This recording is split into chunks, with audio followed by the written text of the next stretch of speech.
Charles and Susie Thompson believed they had finally found their sanctuary. The realtor, Richard Calloway, had only shown them photographs of the front. It was draped in thick emerald vines. It looked like a storybook illustration. Because they couldn't travel, they signed the papers sight unseen. They poured every cent of their life savings into Ivy Cottage. But during that first week, the dream shattered. They hired a man to trim the overgrowth. As the vines came away, the facade gave up. The walls were rotting. Only the plants had been holding the structure together. Standing in the dust of their future, Charles and Susie wept. They didn't know yet that the collapse was not a funeral. It was a birth. Something waited behind those ruins. Something Richard Calloway never noticed.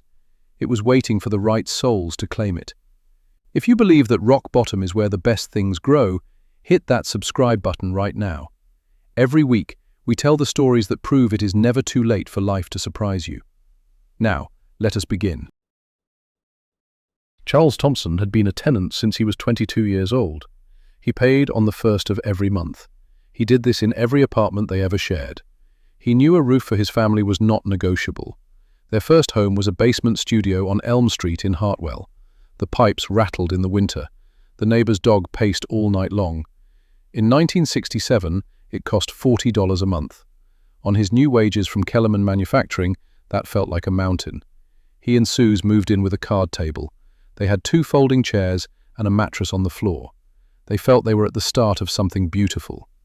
Life improved slowly. That is how it goes for those who work without complaining. They moved to a larger place when Emma was born. They rented a whole house with a yard. The kids were school-aged then. They could ride bikes to the corner store. They stayed in that house for 14 years. Then the landlord's son finished college. He needed the place back. They moved again. This time, they found a 3rd-floor apartment. There was no elevator. That mattered little at 52. At 68, it was a different story.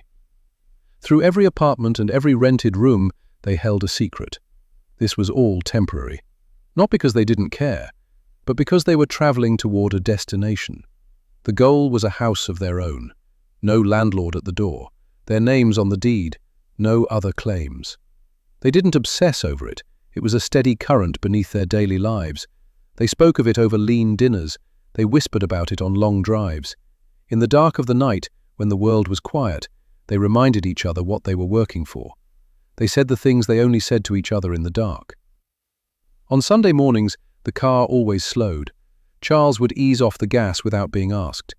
They would glide through the neighborhoods they hoped to call home. Neither spoke. They just watched the houses with the wide porches. They studied the gardens and the cars in the driveways. For them, looking was a form of silent planning. On every anniversary, they didn't just celebrate, they accounted. They measured the house against their lives. They looked at how far they had come. They calculated the distance left to travel. Susie kept the proof in a second desk drawer. It was a manila folder, physical, heavy, real. Inside that folder, time was preserved in paper. There were pages torn from old magazines. There were printouts from real estate sites. She had saved a stone cottage in Vermont from 1994. She had torn it from a magazine while waiting for the dentist. She did it quickly, when no one was looking. There was a farmhouse in Tennessee from 2008. They had looked at it seriously back then, but the financial crisis made the timing wrong. There was a house with roses on a trellis. She snapped a photo from the car window in 2015. They were passing through on the way to visit Emma in Cincinnati. The folder grew thick over 3 decades. It was 30 years of wanting. 30 years of __quote _0__. For 30 years, they were the people who drove slowly. They were the ones who opened real estate listings and sighed. They did the math and closed the laptop. The timing was off. The money was thin. The moment had simply not arrived. But that folder was evidence. It proved they never stopped believing. Susie thought of it as her most faithful possession. It held her hope when she was too tired to carry it herself. Charles stayed at Kellerman Manufacturing until he was 72. That was 3 years longer than he intended. He waited for the better pension. The house depended on that sacrifice. Susie had been at the plant too. She worked in the administrative offices. She tracked the inventory and the records. She finally retired at 68. The stairs to their third-floor apartment had become a daily negotiation. Her body was no longer willing to sign that contract. She was 75 when the scales finally tipped. They looked at the pension and the Social Security. They added the modest savings from decades of discipline. They sold the contents of their rented life, the furniture, the good dishes, the extra car. It added up to the number they needed. It wasn't a fortune to the world, but it was everything they had. Charles sat at the kitchen table that evening. The number was confirmed. He looked across the table at Susie. A strange feeling washed over him. It wasn't the feeling of being in the house. Not yet. It was the feeling of standing at the threshold. He had been walking toward this door for 53 years. In the hard times, he feared he would never find it. He looked at his wife and spoke the truth. Quote 1, he said. He spoke softly. It was the tone of a man watching a long-held prophecy finally turn into flesh and bone. Susie didn't say a word at first. She simply reached across the table, her hand finding his. Her face held that rare, heavy expression usually reserved for the pillars of a lifetime. It was the look from their wedding day, the look from the first cries of their children, the look from the silence of his mother's funeral. It was a look that said, this moment belonged only to them. Then we're doing it, she whispered. They had spent 3 weeks scouring the digital maps of their future before Ivy Cottage appeared. It was a Tuesday morning in early spring. The listing came from Millfield, a quiet corner of Western Virginia. They had passed through it once, 15 years prior, on a trip that lingered in Susie's mind. She had mentioned it often. She told him it was the kind of place where a person wouldn't mind waking up every single day. The price set exactly where they needed it to be. The words in the description spoke of heritage, original character, established gardens. It promised the quiet dignity of a house that had watched generations pass. The photos were a dream of golden afternoon light. 11 images showed a structure barely visible beneath a heavy, flowering shroud of green vines. It was more of a suggestion than a building, a shape hiding inside a garden. It looked like something from an overseas magazine, timeless, weathered and sturdy. Susie sent the link at 9:15. By 9:19, Charles was on the phone. The man on the other end was Richard Calloway. He sounded exactly like a man who sells dreams for a living. Knowledgeable, enthusiastic, perfectly unhurried. He spoke of the original construction and the vines that gave the cottage its name. He spoke of rising market values. Then came the hook, delivered with the casual weight of an undeniable truth. There was interest, serious interest. Multiple parties were already circling. Charles and Susie knew this pressure. They had spent a lifetime wanting things that others grabbed first. They remembered the apartments lost to faster signatures. They remembered the homes they loved disappearing because someone else had the cash ready. The fear of being too slow was a ghost they had lived with for years. They asked to see it. Calloway breathed a heavy sigh. The sellers were abroad. Management was in transition. A viewing would be complicated for a few weeks. But waiting, he hinted, would likely mean losing it all. They sat with that silence for 2 long evenings. They contacted their daughter, Emma. She was cautious, watching them with the protective love of a child who fears for her parents. They memorized every pixel of those photographs.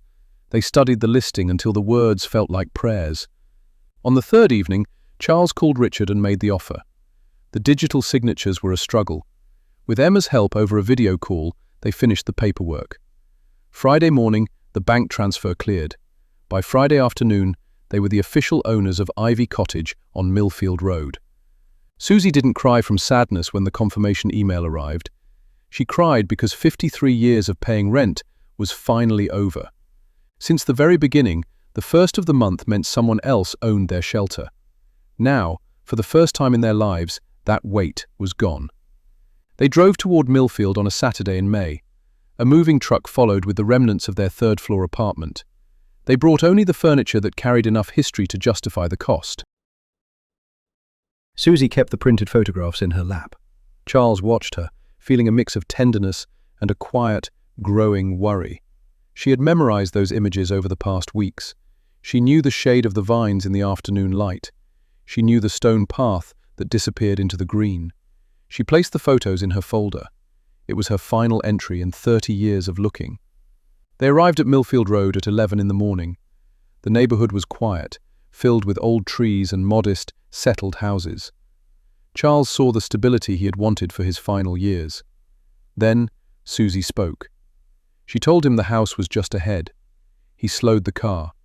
The house was there, but it looked like a memory left in the rain. It was recognizable, the way a person is recognizable from a decades-old portrait. But the details told a different story. The vines were not a decoration. They were a thick, green shroud. They covered the entire facade and choked the roofline. They reached deep under the eaves like climbing fingers. Charles stopped the car. They sat in silence, staring at the property. The stone path from the listing was buried under a season of rot. The garden was a battleground of weeds and neglected shrubs. The front gate was orange with rust. It looked like it hadn't been opened in years. The photographs were old, Susie whispered. They were, Charles said. He spoke carefully, like a man managing a difficult truth. They waited in the silence of the car. Then, Charles Thompson stepped out.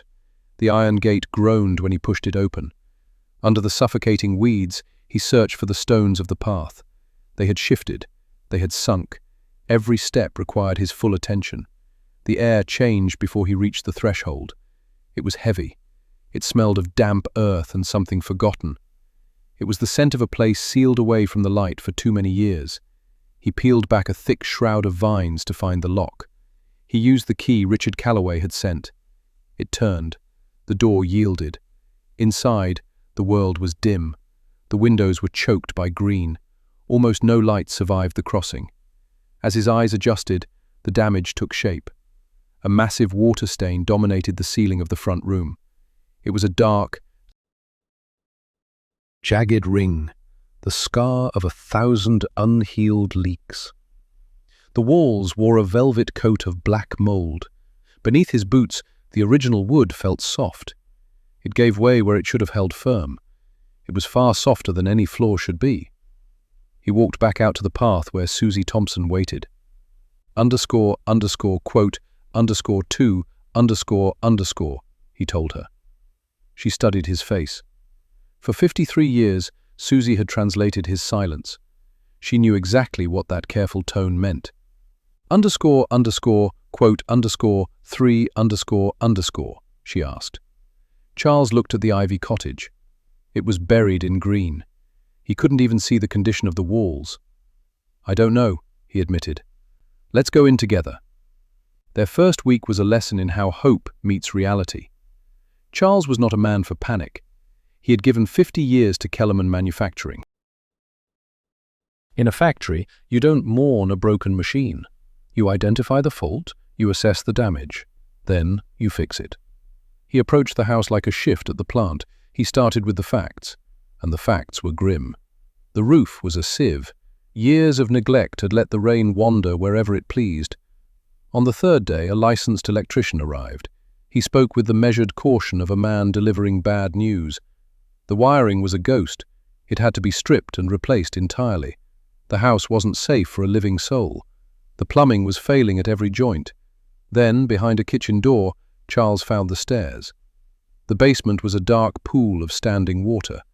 Susie began her lists. She worked methodically, just as she had for decades. She sorted the known from the unknown. She prioritized the labor. By the fourth day, 3 pages of her legal pad were full. That evening, they sat. They had only a card table in the center of the front room. The good furniture remained locked in the moving truck. They left it on the street until they knew if the floors would hold. Susie Thompson looked at her legal pad. She thought of the folder tucked away in her desk.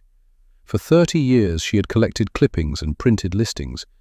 In one private moment, she allowed herself to feel the distance between her dream and this dust. Then, She closed the notebook. She lit the camp stove she had packed for this exact moment. Susie had spent her life managing contingencies. She knew how to prepare for a collapse.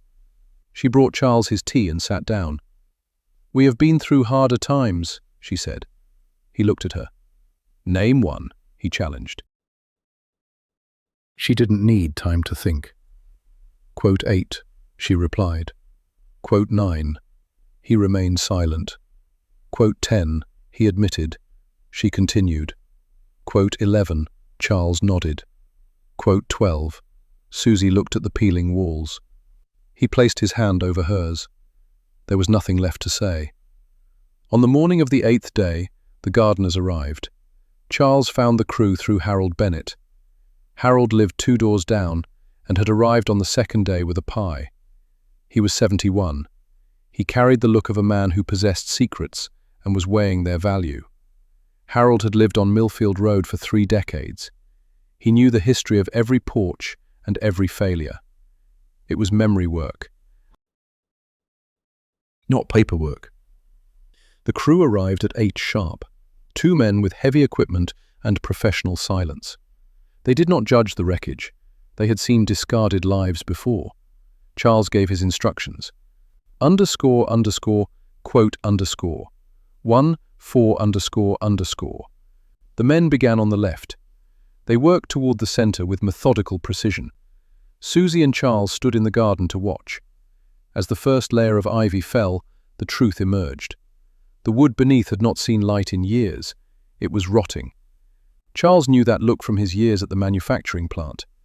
It was the face of material failure. The crew chief spoke softly. The vines were not a decoration. They had become the structure. The root systems had pierced the old mortar and woven through the wood. They were the only thing holding the cottage upright. When the men pulled a large section from the center, the house shifted. It did not collapse, but it moved with a heavy, sickening groan. A deep crack opened from the roofline to the foundation. The crew chief raised his hand. He told his men to stop. The crew chief's voice carried the heavy, clinical weight of a man delivering a death sentence. The ivy wasn't just decoration, it was structural. The vegetation was the only thing holding the wall in place. Charles stared at the jagged fissure in the stone. He looked at Susie Thompson. Then, beneath a thick curtain of vine that had just been torn away, something yellow blinked in the harsh daylight. It was a rectangle of paper, fixed to the wall for years, official and cold. Charles stepped forward, his eyes narrowing. It was a formal notice from the Millfield Building Department, dated 4 years ago. The verdict was written in plain, heartless ink. The property was structurally deficient. It was condemned. It was uninhabitable.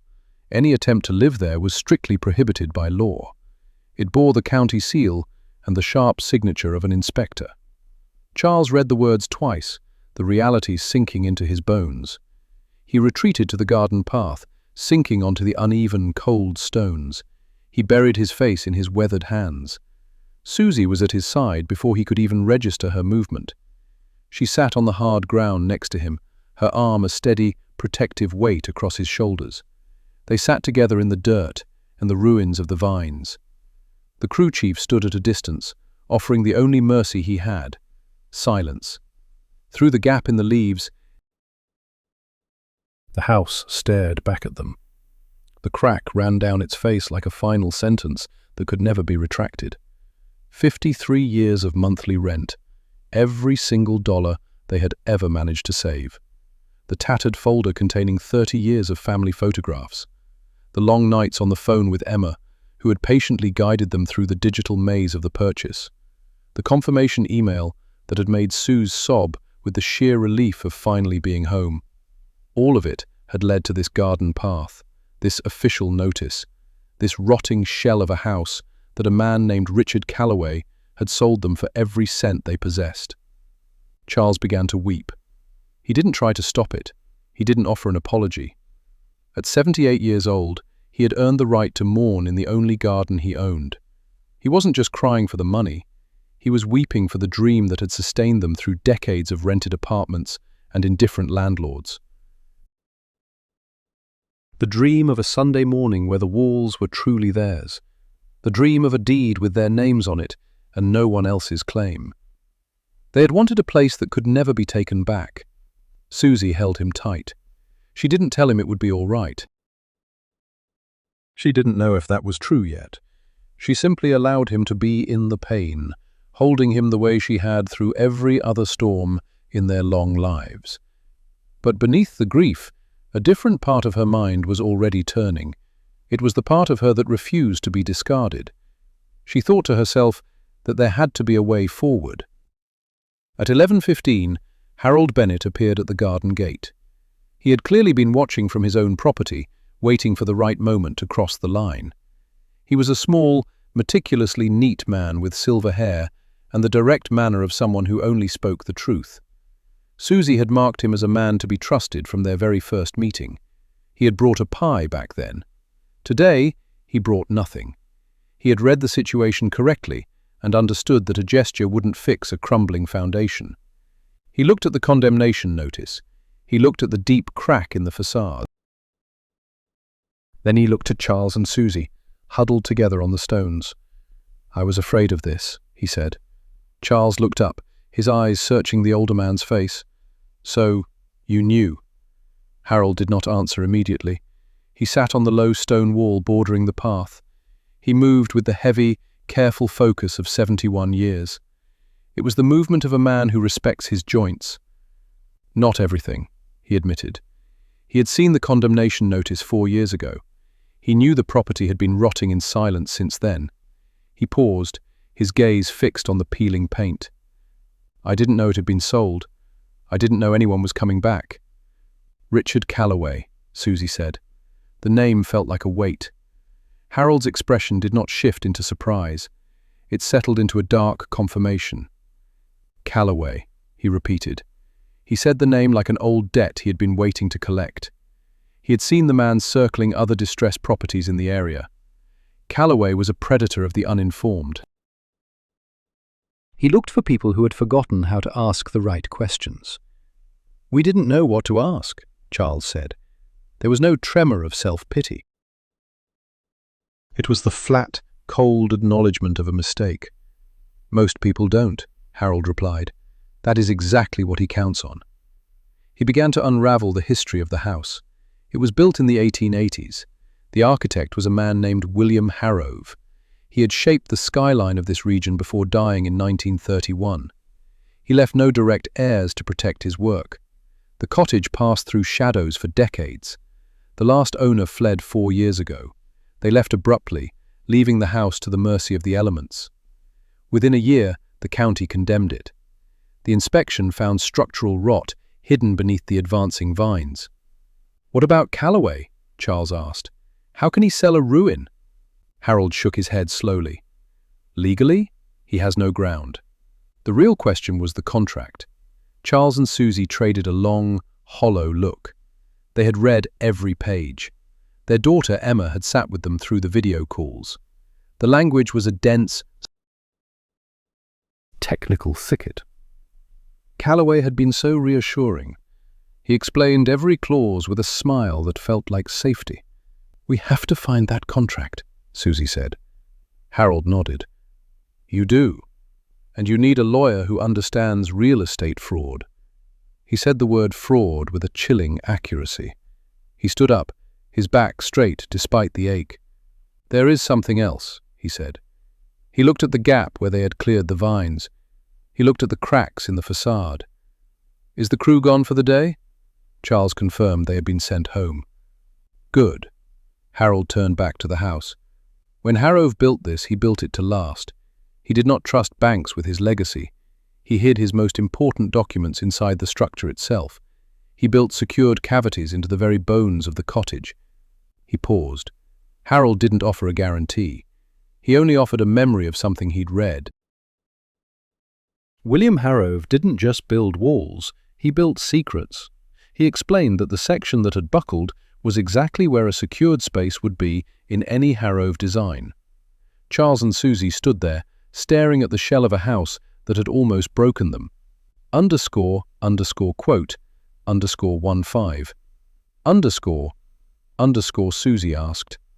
Harold's voice was steady and careful. He told them that before the lawyers were called, before the final surrender, they needed to see what was hiding behind that plaster. They stepped inside together, three shadows guided by the thin beams of flashlights. The floorboards groaned under their weight. The ceiling seemed to be holding its breath, weighing the cost of staying up versus finally giving in. They moved with the awareness of people who know that old structures have their own opinions about gravity. Near the front entrance, where the ivy had been ripped away, a jagged mouth had opened in the wall. A crack ran from the ceiling molding down to the floor. It was wide enough to show the dark hollow between the inner plaster and the outer wood. Harold aimed his light into the void. __quote_16___, he whispered. Charles took the light and looked. It wasn't gold. It wasn't a chest of jewels. It was a simple metal box, the size of a heavy book. It rested in a steel bracket forged over a century ago. It had a handle and a keyhole, but no key. The metal was dark and aged by time, but it was untouched by the rot that had claimed the rest of Ivy Cottage. The wall had acted like a tomb, keeping the moisture out. Charles gripped the handle and pulled. Nothing moved. Harold noted. Charles didn't hesitate. He went to the car for his tools. It was the same basic kit he'd kept for a lifetime of practical work. For 40 minutes they fought the iron. The bolts had been set 100 years ago. They had no intention of cooperating. Charles worked with a slow, grinding patience. He knew that the alternative to patience was more damage. He had already seen enough damage for 1 week. At 12:40, the iron finally surrendered. They carried the box to a folding card table in the front room. They set it under the glow of a lantern. Susie sat down, her eyes fixed on the cold metal. Charles stood over it, his hands steady despite the ache. Harold stepped back. He knew this moment belonged to them. The lock was old. It was a standard type Charles had seen 1,000 times on the filing cabinets at Kellerman Manufacturing. He worked the mechanism for 20 minutes with a small toolkit. Then, it happened. It wasn't a click. It was a long, heavy sigh. It was the sound of something releasing after a very long time. Inside, wrapped in thick oilskin to keep the dampness at bay, lay a stack of papers. Charles unfolded the bundle with a quiet reverence. Susie moved to his side, her shoulder brushing his. The handwriting was elegant and precise. It was the penmanship of someone who knew their words would have to survive the person who wrote them. Some pages had yellowed into the color of old bone, but the ink remained sharp. Others, on heavier stock, looked as if they had been written only yesterday. These were property deeds, stacks of them. Each one bore the name of William Harrove.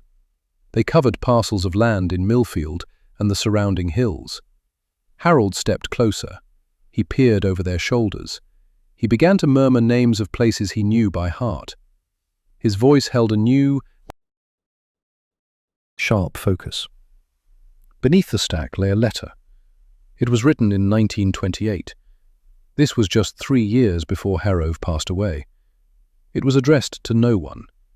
In the dim light of the lantern, Charles began to read. Outside, the May morning breathed.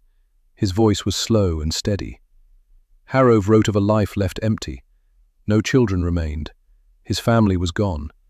He had spent his years building things. He had gathered land. He believed land was the only thing that stayed true. It didn't fade when left alone. He hid these records within these walls. He trusted stone and wood more than banks. Institutions were fleeting. Good construction was permanent. His words were a promise. These lands belonged to the one meant to find them, to the one with the patience to listen, to the one who waited for the walls to speak. Susie pressed her palm against her lips. Charles slowly lowered the parchment. Harold looked at the deeds again. "I know these places," he whispered. "I've watched them for years. Some were sold, others sit empty. The ones that still stand—" He stopped. He looked directly at Charles and Susie. "You need a lawyer," he said. His tone had shifted. This wasn't just about Calloway anymore. This was about their future. Her name was Patricia Dale. Harold knew her well. She was a woman of few words. She didn't waste time. She arrived on a Thursday, 2 days after the Walls gave up their secret. She sat at the card table in the front room. She read with the intensity of a scholar. She read every line twice. She took notes. She questioned them about the house. She asked about the sale terms. She focused on every word Richard Calloway had ever said. Finally, she set her pen down. She looked at Charles and Susie. "You have a case," she told them. "The condemnation was public record. A realtor must disclose that by law. The vines over the sign didn't change his duty. He knew. He had an obligation to tell the truth." Charles looked at the deeds. "And these?" "That's different," she replied. "That is complex. These were historical deeds. Their power depends on a title search. Many years have passed. Some land may be gone. Some might still be tied to the Harrow estate. Without heirs, it usually goes to the county." She paused. She looked at the old house around them. "But you bought this structure. You found them here. This creates a question of rights, a question that hasn't been asked in a long time." Patricia promised the title searches would start immediately.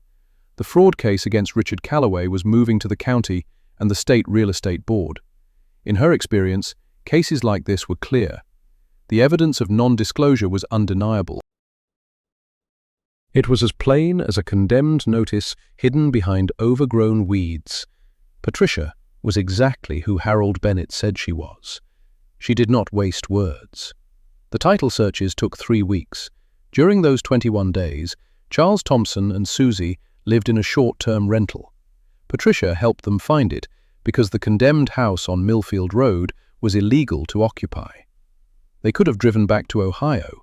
They could have given up. But Charles was not ready to leave Millfield. He was not ready to leave the property. It was a disaster. It was a ruin. But the wall had come down and shown them something. It showed them a truth that might change everything. Charles was 78 years old. He had been patient for 53 years. He was not done yet. The results arrived on a Wednesday morning. It was exactly 3 weeks after Patricia began her work. She called at 9 o'clock sharp. Charles realized she was the kind of person who handled important business before the day became complicated. She spoke for 12 minutes. Charles used his legal pad. He took notes in the careful shorthand he learned during 30 years of meetings at Kellerman Manufacturing. He recorded the facts without emotion. Susie sat beside him. She was perfectly still. She wasn't just hearing the words, she was absorbing them. William Harrow's deeds mentioned 11 parcels of land. 4 had been legally transferred over the decades. They belonged to others now, but 7 had not. 7 parcels in Millfield and the surrounding area had been in legal limbo for nearly a century. They weren't exactly abandoned. They weren't claimed. They were simply unremarked. They were invisible because no one was looking for them. These 7 parcels had value. Patricia was very specific. She had spoken with a property appraiser who knew the region. The combined value in the current market was significant. Patricia used the careful language of an attorney. She did not want to create false hope, but she could not minimize the truth of what she saw. The legal process would take time. It would involve the county, the state, and the courts. It would be complex. But Patricia spoke with the directness Harold had promised. She told them she believed they had a legitimate path. She believed they should walk it together. Richard Calloway was served with a civil complaint that same Wednesday. Patricia informed them he was also under investigation by the State Real Estate Commission. Their filing had exposed a pattern of similar transactions. He had done this to others before. He would not, it appeared, have the opportunity to be the last. Construction began in September. It was a morning with the particular clear quality of early autumn in Virginia. The wind carried a sharp new scent. Charles stood still. He watched the western mountains for a long minute before turning to Tom Garrett. Harold had brought them Tom. In Millfield, Harold's word was the only currency that mattered. He vouched for Tom Garrett the same way he did for Patricia. No vague praise, just 30 years of silent, honest work. They walked the perimeter like 2 men inspecting a failing engine. Charles asked about load-bearing sequences. He asked about the marriage between salvaged stone and new timber. His questions came from 50 years on a factory floor. Tom listened.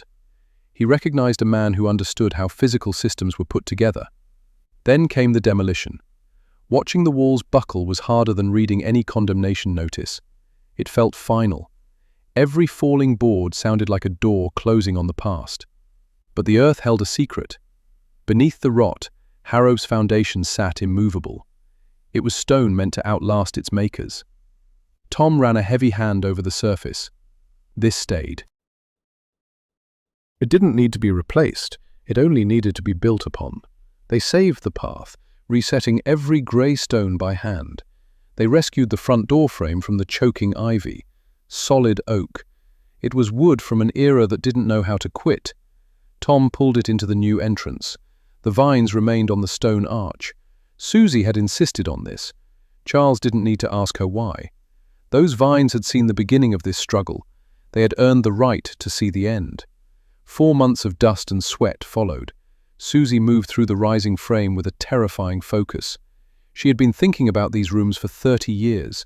She knew exactly where the morning light should strike the kitchen table. She picked the hearthstone for the fireplace herself. She was building a fortress for grandchildren who had not yet arrived. In the corner where the late light turns to gold, Charles built a bench. He was not a carpenter by trade, but he was a man who had spent 5 decades in manufacturing. He knew the importance of a square corner. He knew how to choose fasteners for the load. The bench was not perfect. A master carpenter would have seen the flaws. Charles didn't care. The bench was solid. It was his. He had placed it exactly where he wanted it. When Susie sat there that first afternoon, she called it perfect. He knew it was a gift. They moved in on a Thursday. The January air was cold and sharp. To the west, the mountains glowed in the winter light. They looked exactly like the dreams Susie had kept in her folder for 30 years. The truck brought their good furniture out of storage, but Charles carried the most important box. It held 30 years of Susie's life. Clipped photographs, torn magazine pages, old listings. He placed it on her new desk. She kept the folder because the looking was part of the journey. You keep the things that define you. The resolution came in March. Patricia called on a Tuesday morning. She liked Tuesdays for big news. The court upheld their claim to 5 parcels. 2 were lost, but they were ready for that. When Charles heard the market value of those 5 plots, he had to sit down. He sat at the kitchen table. It was the same table from their old apartment. It still had the scratches from Emma's bicycle. Outside, the winter was fading. The first hints of green were breaking through the soil. Susie had planted those bulbs in the cold of October. Charles thought back to 1967. Elm Street, a studio where the pipes rattled and the rent felt like a weight. He remembered Susie at 22. He remembered coming home from a 10-hour shift. She had painted the kitchen wall a defiant yellow. She saw the light and wanted to keep it. She didn't ask for permission. She just did it. That resourcefulness had brought them here. Their worst day, the condemned notice, the cracks, the betrayal, had led to their best. Richard Calloway lost his license. The court returned their money and their dignity. Расследование комиссии по недвижимости выявило еще 3 подобных махинации. Уголовные обвинения посыпались одно за другим. Патрисия говорила об этом с сухой, деловой удовлетворенностью юриста, который безупречно выполнил свою работу. В одну из апрельских суббот, когда сад начал оживать, сначала робко, а затем все смелее, Сузи пригласила Хэролд Беннет на ужин. Она собиралась сделать это еще с осени, с того самого момента, когда юридическая буря утихла. Наконец появилось место для простых жестов благодарности. Хэролд был рядом с самого начала. Его фонарик разрезал темноту в тот решающий вечер. Он знал историю Уильям Хэров и заговорил о ней вовремя. Такие вещи требуют достойного признания за столом в доме, которого не существовало бы без его помощи. Сузи сама готовила обед на кухне, где утреннее солнце заливало окна. Они сидели за своим лучшим столом и обсуждали суды, документы и планы на землю. 2 участка они решили передать в Millfield Land Trust. 3 других оставили себе. После ужина Чарльз повел гостя в сад, чтобы показать арку. Прыщ на левой стороне участка буйно пошел в рост. Он послушно следовал направляющим, которые Сузи установила еще осенью. Растения тянулись вверх с той особой настойчивостью, которая бывает только у живой природы. Арку возвел Том из того же камня, что и новую дорожку, в точности повторив эскиз Сузи. Она обрамляла вход в сад так естественно, будто стояла здесь веками. Хэролд долго и молча смотрел на нее. Она настояла на том, чтобы сохранить их, негромко произнес Чарльз. Это даже не обсуждалось. Хэролд понимал, о чем речь. Плющ когда-то скрыл уведомление о сносе, которое обнажило мошенничество. Лоза пробила старые стены и заставила их рухнуть, открыв миру тайник. Эти заросли были одновременно и катастрофой, и ключом к спасению. Сузи вышла из дома с 3 чашками чая. Она раздавала их с той спокойной грацией женщины, которая всю жизнь заботилась о близких. Она стала рядом с Чарльз под каменной аркой. Втроем они смотрели на сад в нежных лучах апреля. На цветы, посаженные в октябре, что теперь пробивались сквозь почву. На скамью в углу, которую Чарльз собрал своими руками. «Знаете, что не давало мне покоя?» — спросила Сузи. Это было в те первые дни, когда все вокруг рассыпалось в прах. «О чем ты?» — отозвался Хэролд. «О том, как это несправедливо. 53 года жизни в чужих стенах. Вечные переезды по первому требованию хозяев. И в итоге вот это», — она сделала паузу. «Но потом я подумала иначе. За все годы аренды на наши головы ни разу не рухнула крыша. Нам не приходилось латать фундамент или собирать стены по кускам». Она перевела взгляд на арку. «Купи мы дом 20 лет назад, это был бы не тот дом. Мы стали готовы именно к этому». Чарльз обнял ее за плечи. Они отдавали деньги за аренду 53 года. Но их собственное жилье должно было развалиться, чтобы указать путь к сокровищу. Алчность человека, который пытался их обокрасть, случайно привела их к тому, что невозможно найти ни по какому плану. They stepped into Millfield searching for a place to hide. Instead, they found a reason to stand. It was more than a refuge. It was a calling. A community that finally saw them. A garden that needed their tired, capable hands. At the entrance, the arch of vines stood tall. It would remain there for years to come. Charles and Susie Thompson walked through it together. Perhaps you know that weight, the weight of waiting so long that the silence becomes part of who you are. If you have ever felt the earth crumble beneath a dream you carried for decades, if you are standing on that lonely garden path right now, the moment where every year of work seems to have come to nothing, this story is for you. Charles and Susie Thompson did not find a perfect house. They found something far more precious. They found proof. Evidence that the most bitter arrivals often hold the seeds of the best beginnings. You only need the courage to look. Share this with someone who feels the clock has run out. Remind them that timing is not a cruelty. The life you were meant to have was always waiting. It was waiting for the moment you were ready to receive it. Some walls have to fall before you can see what they were hiding. We are truly grateful you walked this road with us today. We will see you in the next story.